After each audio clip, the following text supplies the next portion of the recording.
maybe 7 yards back at times, but the further back you are, and you can see the comfort, especially because your Zua has such a strong arm, it just puts a lot of pressure on the rusher to get there and opens up time downfield. She's been playing flag since she was 9 years old. Tamia Yorzua. Another completion goes to Ayala once again. So just looking at this, remember your quarterback has 7 seconds to throw the ball. That's even if there is a rush or is not having a rush coming downfield, unless you have a handoff. However, the quarterback cannot run beyond the line of scrimmage. However, direct handoffs are allowed behind the line of scrimmage. So if you do that, you might get some tricky double QB stuff coming up before we know it. Approaching 2 minutes to go in the first half, an entertaining first half.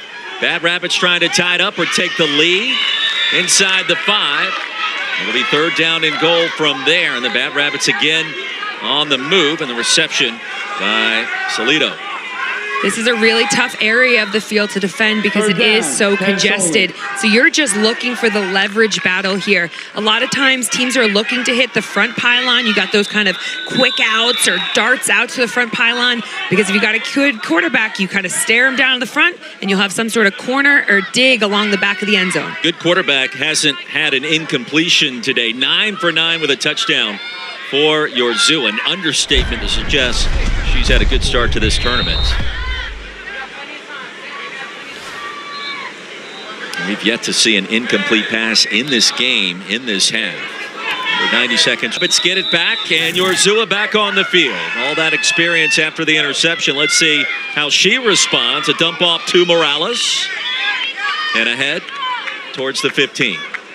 A little dip move. Again, dip is such a big part of this game. Really being able to get down low. But remember, your knee can't touch the floor, so the officials are looking for that. And on the dip move, that changes the verticality of where the flag is located, makes it more difficult to pull.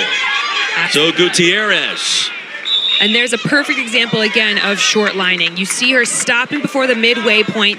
Now she's going to be on, they're going to be on 3rd to halfway. So they might take a shot here because they know they'll have 4th down.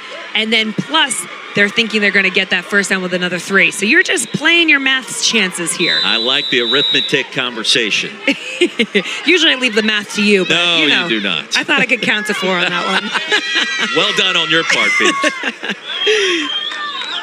So 3rd down, midfield to go, just a yard. Let's see if they elect to take a shot. Penalty marker comes out. Yorzua avoids the rush. And a chunk play along the right side. Zoe Gutierrez again. We'll check the infractions. 2 flags are on the field. That looks like an illegal rush, which sometimes could be a part of the game plan. Illegal rush. Defense. That penalty's declined. 1st and goal. Rules analyst in the booth with us. So what you're going to watch number 2 lined up. She crosses the line of scrimmage. She could have been told to do this to prevent the long attempt, because you're forcing that team to take the penalty, get the 1st down, so you're minusing 2 of their plays there. Boy, the strategy is so compelling when you talk about flag versus tackle. Aggressive chess. Yes, that's a great way to describe it. Morales will go in motion. And towards the top of your screen. What a game this has become.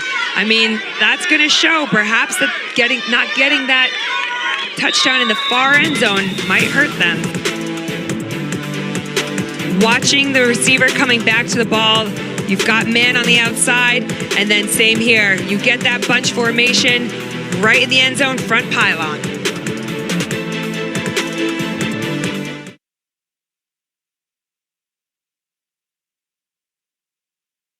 Whoever executes the most in the second half is going to win this game. Best of luck, Coach. We appreciate the time. Thank you so much. Hi, Mom. Anthony Velasquez with a message to Mom. Beautifully done. Tied at 13, our second half between the Bad Rapids and the Sierras. And there's a perfect example, again, of short lining. You see her stopping before the midway point. Now she's going to be on, they're going to be on 3rd to halfway. So they might take a shot here because they know they'll have 4th down. And then plus, they're thinking they're going to get that 1st down with another 3. So you're just playing your math's chances here. I like the arithmetic conversation. Usually I leave the math to you, but no, you know, you do not. I thought I could count to 4 on that one. Well done on your part, Pete. So 3rd down, Midfield to go just a yard. Let's see if they elect to take a shot. Penalty marker comes out. Urzua avoids the rush. And a chunk play along the right side. Zoe Gutierrez again. We'll check the infractions. 2 flags are on the field. That looks like an illegal rush, which sometimes could be a part of the We got game illegal plan. rush. Defense. That penalty's declined. First and goal. Rules analyst in the booth with us.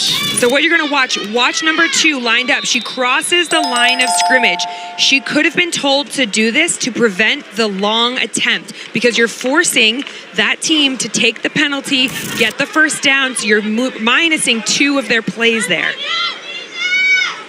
Boy, the strategy is so compelling. You talk about flag versus tackle. Aggressive chess. Yes, that's a great way to describe it. Morales will go in motion and towards the top of your screen. And that'll move the chains. She did try and reel it back after that, but the ball had already crossed the plane. And again, remember, it's about where the ball is, not where the flag is pulled. But she realized after it had happened. So this is a great spot for the defense.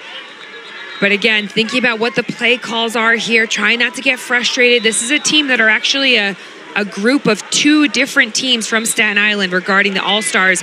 You've got the All-City girls coming together with the Staten Island Giants to create this team. So sometimes they're actually enemies on the field, but here they're having to work together. So communication's key.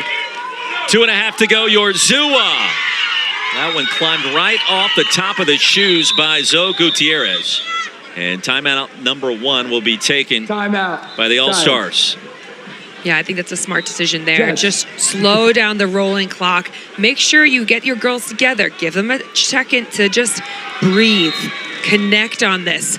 It's hard. When you look at flag football, you're slightly limited in the different defenses you can run. You're typically looking at a 2-2 or some sort of variation of that.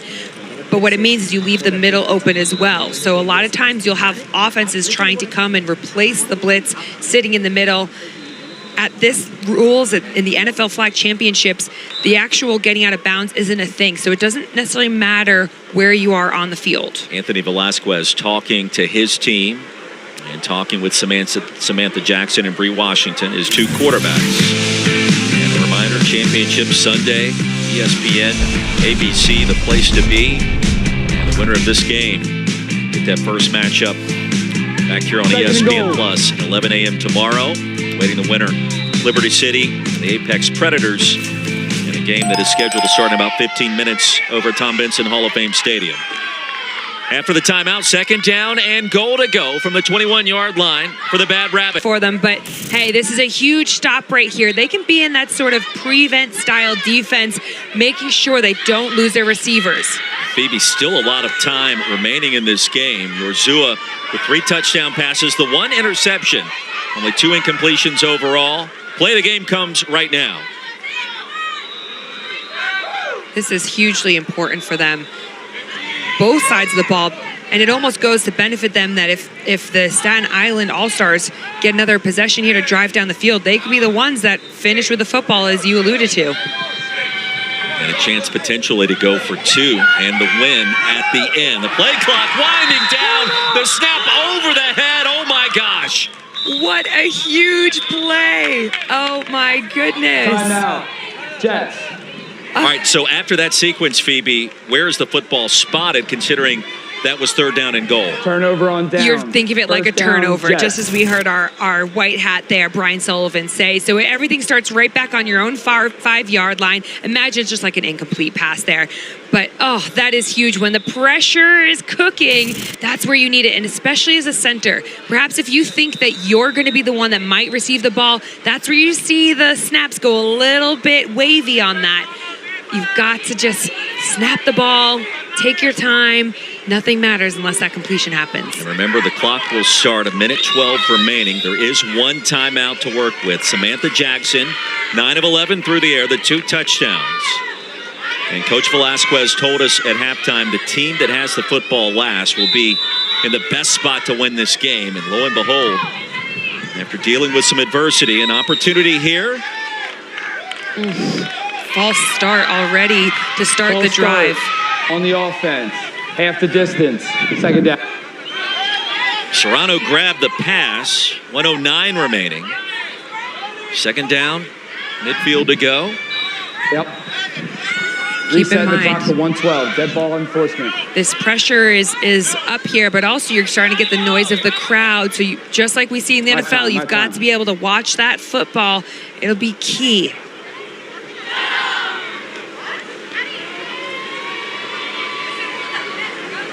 They're double checking the timing of the clock. They reset it back to 1 minute and 12 seconds.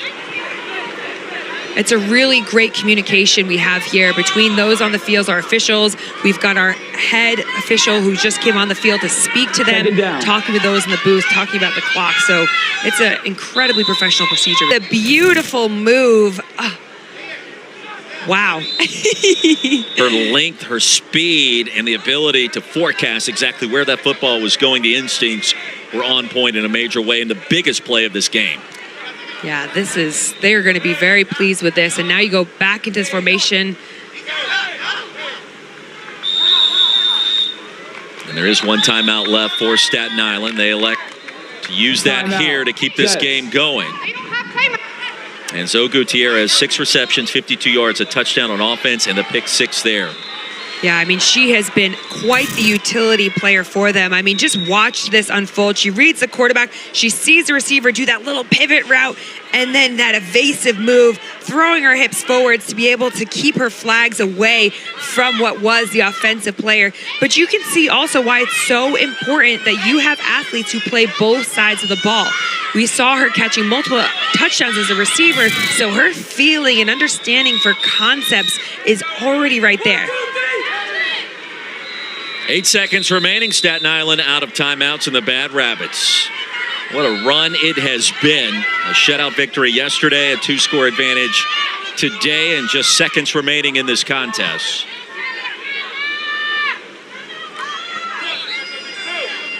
One more snap for the All-Stars. Jay Velez, flag is pulled, and this game comes to a close. And congratulations, the Bad Rabbits representing the Raiders, victorious 26-13. What an incredible game. And I mean, both sides were just phenomenal throughout. We saw that high-powered offense from the All-Stars, from the Rabbits. Brilliant. Head coach Ariana Laura joins us now. Coach, congratulations. What a game and what a performance by Zoe Gutierrez there at the very end with a pick 6.